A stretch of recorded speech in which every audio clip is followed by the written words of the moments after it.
friends, welcome to Anna's Pastry Kitchen. How is everybody doing? I hope you're all doing well. So today I'm going to make a Queen Mother cake. So this is from my very favorite Made a Heater cookbook. She's a genius. I love her desserts. This is a well-used recipe. As you can see, a lot of the stains, chocolate, and egg whites on these pages. But I love this recipe. Again, not too difficult, very sort of dense chocolate. It's also gluten-free in case that is something that's important to you. There's no flour in this recipe. I'm using ground almonds, which is sort of the substitute for flour. You use separated eggs, so you whip your egg whites and you fold that into the cake mixture towards the end. I'm using this delicious Ghirardelli semi-sweet chocolate, 6 ounces. I have it sort of broken up in this bowl. They recommend using a double boiler, which I actually don't have a double boiler. Somewhere in one of these moves I lost it. But what I'm gonna do is I put it in this glass bowl that's microwave safe. I'm going to microwave it in short little intervals and stir it between each interval so it doesn't get burned. Very important not to burn your chocolate. Also very important not to get drips of water in your chocolate. It will make it seize up. You don't want that to happen. So I have my almonds here. They're almost all the way ground, but I just want to show you this. This is 1.25 cups of whole almonds, and I've ground them up. I'm going to grind them just a little more. I love this. Till it's pretty fine. It's almost like an almond flour. So these are not super coarse. They're a little bit coarse, but it's close to being an almond flour, but not quite that fine. I've already lined my pan with parchment paper. I'm getting ready to brush it with this melted butter here. So I'll go ahead and do that. This cake bakes for over an hour. You start at a higher temperature, then lower the temperature. It bakes for about an hour and 10 minutes. Obviously, you want to check it, make sure it's done. So that is just sort of an overall look at how we're going to make this Queen Mother's cake. It's going to be delicious. At the end, we're going to put a chocolate glaze on it that's going to be beautiful and shiny, simple, lovely, and classic. So stay tuned. Okay, we're moving along. So this is the butter and the sugar that I mixed together first. Now I'm adding the egg yolks one at a time. It is a total of 6 egg yolks, and those are going in one at a time. I have my egg whites over here that will whip up in a little bit.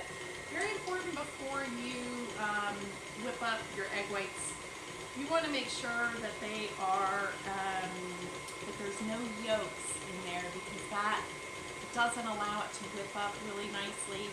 The yolks have fat in them, and that affects whether or not they whip up nicely. Also, they're better if they're a little more room temp, so they're getting there. They're close to room temp. I melted the chocolate in 15-second increments in the microwave, and then I stirred between each increment, and it looks really good. Check it out. So this is Ghirardelli's semi-sweet chocolate.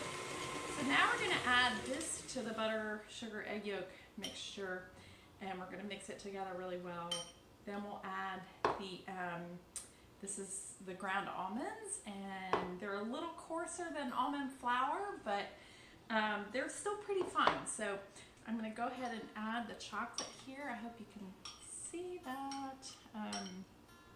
This is 6 ounces of chocolate.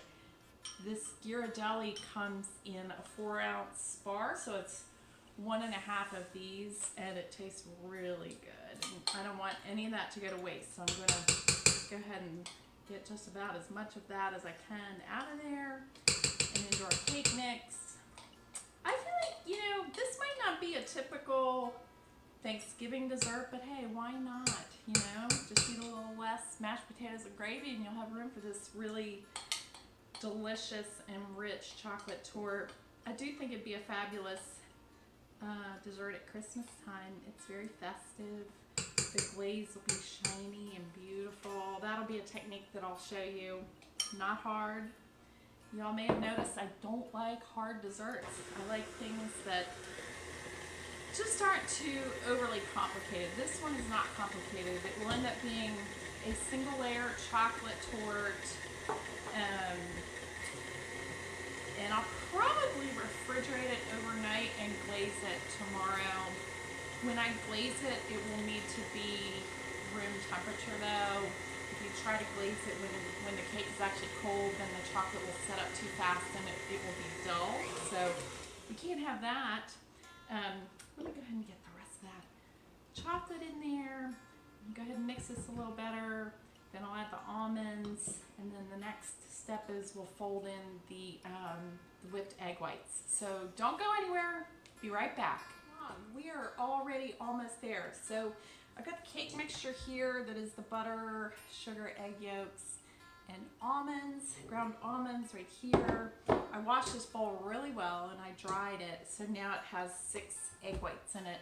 And I've got the whisk attachment as well. I put a little dash of salt in there. That helps your egg whites whip up really well. You don't want them to be too stiff because we're going to fold them in. So come back in a couple minutes and I'll show you what we've got here with the egg whites, and you can watch me fold it in and then pour it in our pan. It's exciting. We're almost there. Okay, so it's been about a minute and a half or so. These look stiff but not dry. Another second. Turn it off and show you. So we have, they definitely hold a soft peak. So I think this is good. If you can see, so they hold like a soft peak.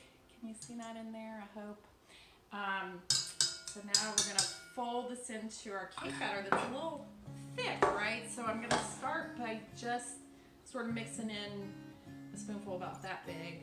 And we're just gonna sort of like stir it in, and then the rest will fold in. So I'm gonna lighten it up with that little spoonful there, just to lighten up that batter, make it a little easier to fold the rest of those egg whites in. And we'll do it like in 3 additions. So, looking good, stirring that in. We don't want big clumps of egg whites showing through in this cake, so go ahead and get it folded in as best we can. Alright, I'm excited about this cake. I haven't made it in a long time. I used to make it when I worked for the C&O restaurant, and it was a classic and a favorite. I'm making this cake for some friends.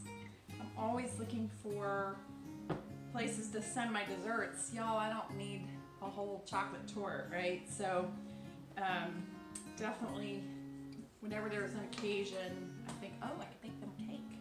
So that is our second edition of egg whites for folding. We did that first little quick stir in. There we go, look at that.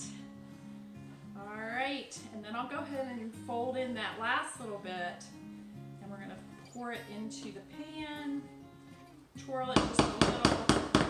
All right, last little bit of egg whites right here going in, and then it's gonna go in the oven. I preheated the oven to 375. It will start about 20 minutes or so at 375, and then we'll lower it down to 350 and bake for, they say 15 minutes. I'm gonna check it a little earlier. I like to check things earlier just to make sure it's not getting overcooked. You don't want it burned or overcooked. Burnt chocolate does not taste good. All right, so we're doing pretty good. I think that looks great, y'all. You don't want to overdo it because those egg whites will just sort of collapse. So I think we're just right. I've already greased my pan really well. I buttered the bottom first, and then I added the parchment on top of that, and then I buttered again, buttered the parchment. So it should pop out of the pan pretty easily, hopefully. It's always sort of a moment of truth. Is it going to come out of the pan? Sometimes you have to be a little bossy with it and tell it what to do. And hopefully it won't fall apart on you. I've had that happen a couple couple times. One time I made a cheesecake for my boss at the restaurant for his birthday, which was such a nice idea. But when I inverted it, it fell apart. That was so embarrassing. All right, so we're gonna go ahead and even that out. I'm gonna cook it, bake it for 20 minutes, 375, turn it down, and then another about 50 minutes at 350. All right, don't go anywhere. I will show you the finished product. Alrighty, here's our cake. It baked for about 1 hour total. After you let it cool, you will loosen those sides, take that off, and you can cut down that edge. You'll see it sunk a little in the middle, so cut that edge off with a serrated knife and then invert it. And in the next episode, I'm going to show you how to ice it with this beautiful ganache. So stay tuned. Thanks for joining me today. Have a great day.